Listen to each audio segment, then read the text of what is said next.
I wanted to talk a little bit today about the power of your creative voice. Everybody has a voice. Every single person has a voice. You have a voice. You just have to find it. And when you do, the world will be changed because of it. Every piece of work, everything that you do, everything that you say, write, animate, it should say something. And I think when you begin to identify your voice creatively, your work really begins to flourish and open up. If you don't find your voice, what happens is you get lost in the noise. A lot of young animators have asked me, hey, what do I need to do? What software do I need to learn? It's more than that. Yes, you should learn the software. Yes, you should become an expert at your trade. Yes, you should spend 10,000 hours doing whatever it is you want to do to become a master at that. But more importantly, find your voice. Your voice will inform the tools that you use to actually say something. When I look at my work and the things that I create, over the years, I began to define my creative voice visually as an animator.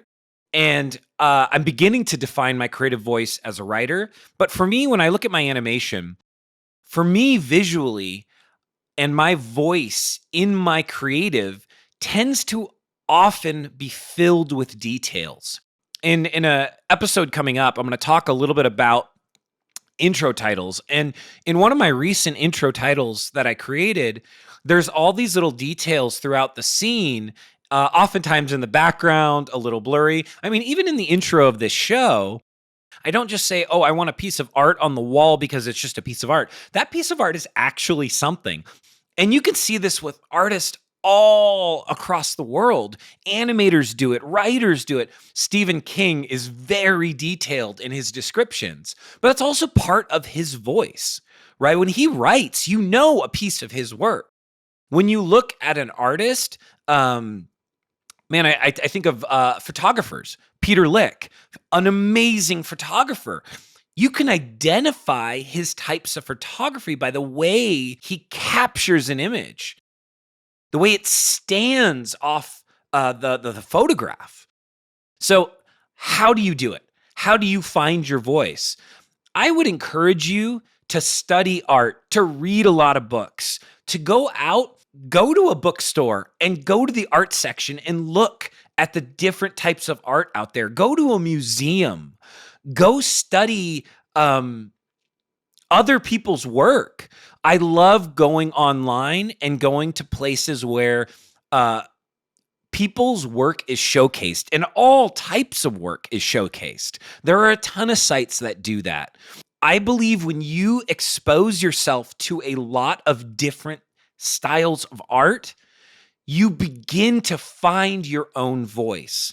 Traveling was huge for me. Just seeing other countries. I think one of the greatest places I ever visited was Japan. And Japan, to me, everything was beautiful. There was art in every aspect and life of the culture. And it stood out to me and it was exciting. It opened up my mind creatively. So you have to find your voice, but the way you find your voice is be immersed in art, be immersed in reading stories, be immersed in understanding what other people's voices sound like. And then when you do, what makes you unique and what makes your voice unique is that you give it your own perspective, your own twist. You know, oftentimes as an artist, you get frustrated and you struggle with not being able to come up with something new. I want to do something new. Guess what? There's really nothing new. It's just how do you see it and how do you explain it? How do you talk about it? You have your own perspective on the world. Now take what you see, take what you learn, take what you create and shape it in a way that is full of your voice, and then it says something. That's what makes your work unique. That's what makes your work stand out. That's when we say, as an audience, and we all are, we're all an audience, when we walk away from a movie and we say, wow, that was incredible. Wow, that was amazing. Wow, that got me to think. And here's the cool thing, the thing that I think is most important. Your voice as a creative, your voice as an artist can impact and inspire people. And you never know how it might impact and inspire people. I got an email from somebody who I haven't seen in 24 years. We worked on a short film together in high school.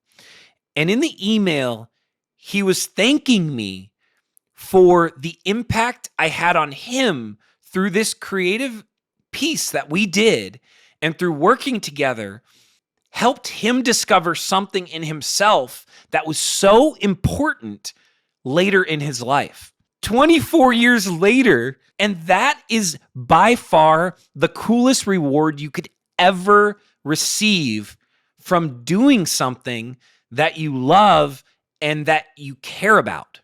So find your voice. And when you do, continue to hone it, continue to refine it, continue to understand it. Because as you do, your work will continue to shape and evolve and stand out and become the most powerful part of what you do.